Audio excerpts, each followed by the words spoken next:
السلام عليكم ورحمة الله وبركاته. عاملين ايه يا حبايبي؟ النهارده عملنا غدانا سريع كده مع بعض. عندي كانت كفته هي متصبعه في الفريزر، هي جايه لي كده جاهزه كده يا دوب. انا حطيتها بقى في الصينيه وسويتها معاكم، وعملت رز والكركم والكاري. كملوا بقى الفيديو يا حبايبي، هي اكله بسيطه وجميله كده، وفيديو جميل وخفيف خالص. كملوه حبايبي، ما تنسونيش بقى في اللايك وكومنت جميل منكم. كل سنه وانتم طيبين. السلام عليكم ورحمه الله وبركاته. عاملين ايه يا حبايبي؟ النهارده بقى هنشارككم غدانا معاكم. هنعمل كفته هي على الخله ديت، ما اتصورتش لان هي كانت عندي في الفريزر جاهزه كده، يا دوب طلعتها بس. ايه هنسويها مع بعض. هعمل بقى جنب الكفته الجميله دي ايه، هعمل رز المصري بتاعنا بالكركم والكاري والزبيب. هنبدا بقى مع بعض كده. بسم الله الرحمن الرحيم، اللهم صل على سيدنا محمد. كده خلاص انا جبت بقى الصينيه بتاعتي اهي، حطيت فيها ايه يعني نص معلقه زيت كده.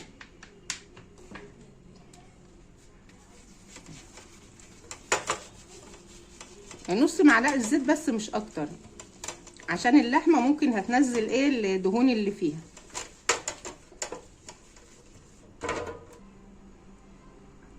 هرص بقى الكفته بتاعتي في الصينيه كده اهي. بسم الله الرحمن الرحيم.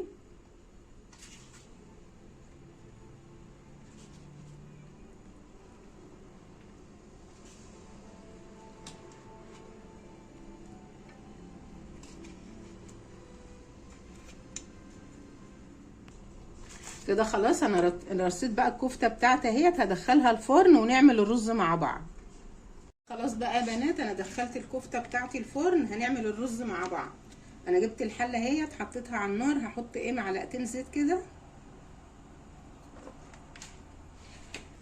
انا هحط بقى القرفه، عود قرفه عندي اهوت صغير كده، هكمل بالقرفه التانيه اللي هي المطحونه. شويه قرفه مع العود القرفه اللي هو المتكسر. هحط بقى الكركم معلقه كده صغيره. اللي اتحط ده يا حبايبي الكاري، هحط بقى الكركم، هما شبه بعض بغلط فيهم اهو. الزبيب بتاعه هو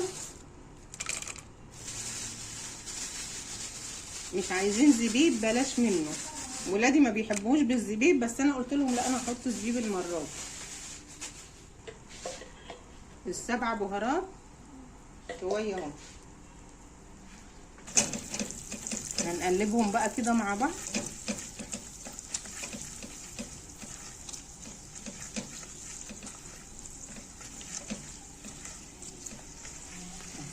شوحتهم بس كده الزيوت اللي فيهم تطلع، وايه هضيف الرز بتاعي نضيف مش محتاج غسيل.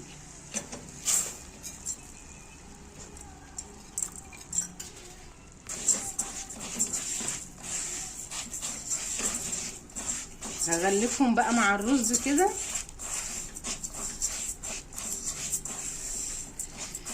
كده خلاص انا غلفت بقى الرز اهوت مع الزبيب وبقيه التوابل. هضيف بقى الميه بتاعتي دافيه.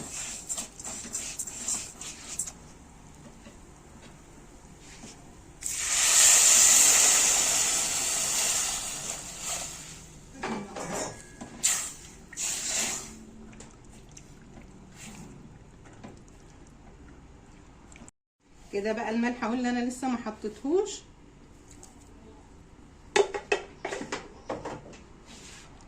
هقلب بقى الرز كده كويس عشان لسه حاطه الملح، وبعدين هطفي يغلي بس، وبعدين اوطي عليه بقى. خلاص بقى يا حبايبي، الرز طبعا بعد ما غلي انا وطيت عليه، هيكمل بقى السوا عليه بتاعه، وبعدين نشوف الكفته بتاعتنا عملت ايه. الصينيه بتاعتنا هي خلاص الكفته استوت. انا ولعت لها فحمه وحطيتها هي في قلب الصينيه في قلب الفرن. طبعا ريحه ما اقولكوش على جمالها. هنقدمها بقى في الطبق مع بعض.